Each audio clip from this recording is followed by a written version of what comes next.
On this episode of Space Hat Sunday, we'll be discussing some simple ways to practice self-love on a daily basis. I've always heard about self-love. About 2 years ago, I really started to get interested. And since then, I've had the pleasure of learning from many beautiful teachers in my life. I wanted to share some of these techniques that I've learned, and I encourage you to share your perspective because we can all learn from each other. Number one, pay attention to the words you use when you're speaking to and about yourself. Quick example. I used to play a lot of basketball. Now, if I missed a shot or made a bad pass, I would beat myself up. You suck at basketball. However, if a teammate of mine made a mistake on the court and they were beating themselves up about the mistake they just made, I would run over to them, give them a friendly tap on the shoulder and say, hey, don't sweat it. Just stay focused and do your best. It's all good. The point here is that the energy I was directing towards a friend during a moment of failure was much different than the energy I was directing towards myself in a moment of failure. And I wanted to start practicing treating myself as I treat my friends, particularly in moments of failure. This was a huge step for me to become aware of this. But there's a deeper layer to it as well. I started paying attention to how I was abusive to myself, and for a few years there, I started to beat myself up about beating myself up.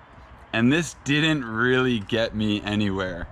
So what I learned works for me is to simply observe without judgment. So next time you're beating yourself up, just kind of step out of your head and observe the behavior without labeling it as good or bad. The way I view this is that we're all doing our best. So when I beat myself up, I accept that. I might not be thrilled or happy about it, but I accept it and I just focus on trying to do better moving forward. Beating myself up about beating myself up just ended up being a lot of wasted energy. Second quick and easy example, I talk about this one all the time. You may have heard it before.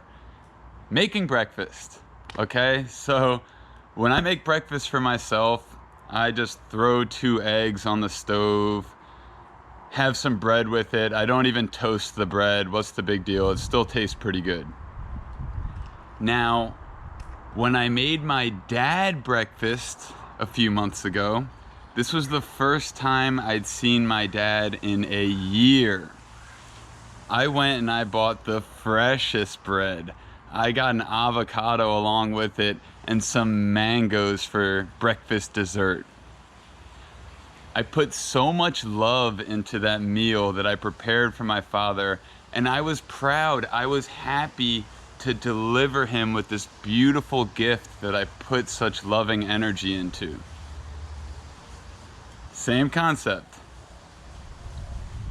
Direct that same love and energy inward for yourself. Make yourself a beautiful breakfast as if you were making it for the woman or the man of your dreams. Treat yourself that way. It goes for anything, whether it's cooking, cleaning your room, doing the dishes, whatever it may be. The energy that you would put into a meal for a loved one, practice putting that energy into meals that you prepare for yourself. And I'm not saying to go out and buy expensive ingredients for every breakfast you ever have, but just pay attention. It's an opportunity to practice on a daily basis. The last thing I'll leave you with here is a tip that a friend of mine shared with me, and I love this. So what she does is she created a list of 4 or 5 activities that really make her happy, things that get her into flow state. So for me, this list consists of finding new music, dancing, shooting a basketball, or calling my dad. And what my friend does is anytime she's feeling jammed up, she's not flowing, maybe she's in the loop of thoughts that are in her head, she goes to this list and she picks whichever one of those activities is aligning to her soul and her energy at that time. Break the loop, do something that gets you into a beautiful flow state, and just shift the energy. I've started doing this and I found it to be incredibly helpful when I'm blocked up or getting in my own way. We'll be talking much more about self-acceptance and self-love. There's a lot of layers to this, and I would really love to hear what you're doing to practice self-love on a daily basis. Or even if you're just having struggles with anything, let us know. We can all learn from each other. Till next time, I love you. Mwah, mwah.